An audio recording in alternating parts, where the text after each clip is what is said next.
走一下。说了Good morning. Yes. Yes. Nhớ chế biết chứ chỉ sân gió của nó đấy.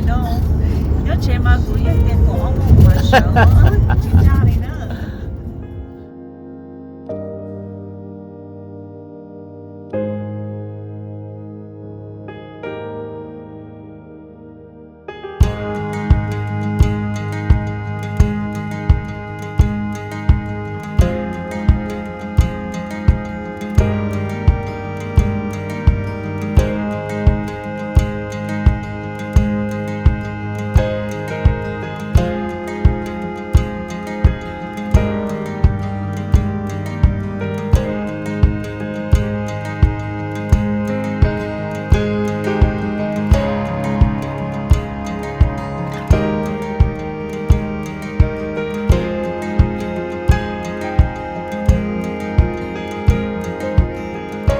เป็นยี่ตัวจอได้เจอยูทาห์ถ้าต่อยงานมันต่อรู้ Park National Park ว่า Zion ที่เป็นลำใจนักขับกินเนาะที่เราถ้าดูอย่างดูมันจี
Nó luôn là tàu quỷ đây nè, thì bé tàu quỷ đây, qua đã Utah, nè,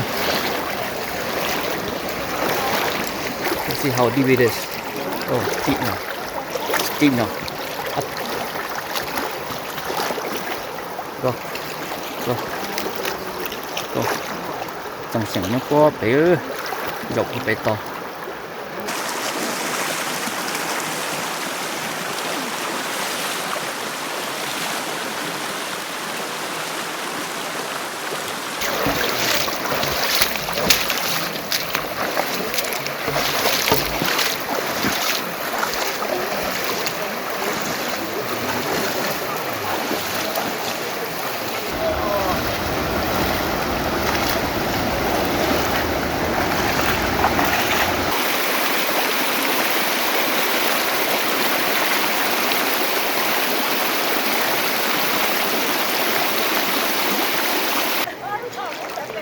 That's okay.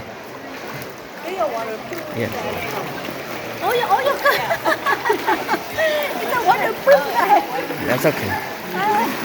Thế là con nó té tí lần té cho té thì chỉ chắc chắn rồi đó. Thế ở nơi này around the river bend té đó.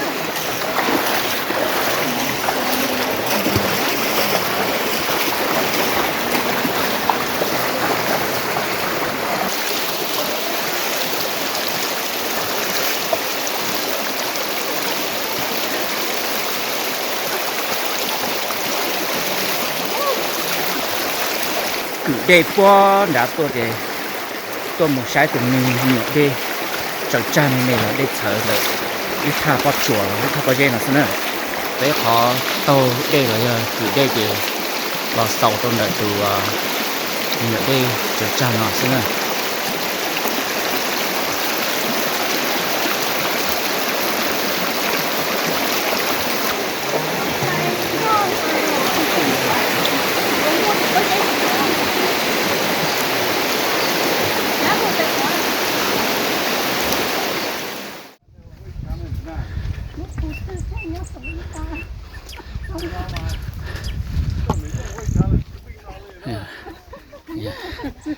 lúc à bờ phù nó mà để nhau bù sầu trong sầu nó nhau sầu in đặt trong sầu nó là thôi à bờ nó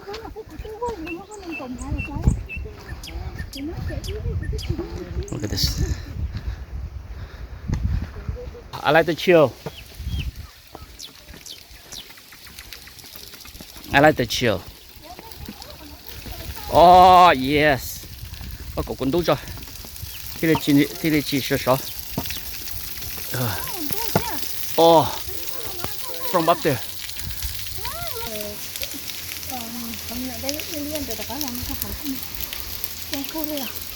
Very cool spot. Không phải rồi chứ.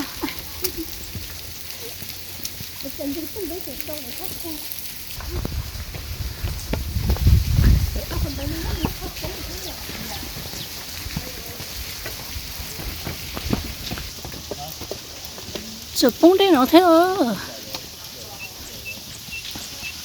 Đây chụp cha. Đây chụp cha bông có sổ lọ. cái xe cơ liền nữa cái cái mà chỉ dùng gì nữa nó chỉ thổ lót xuống nó chỉ dùng to rồi à chỉ mua cho chắc cả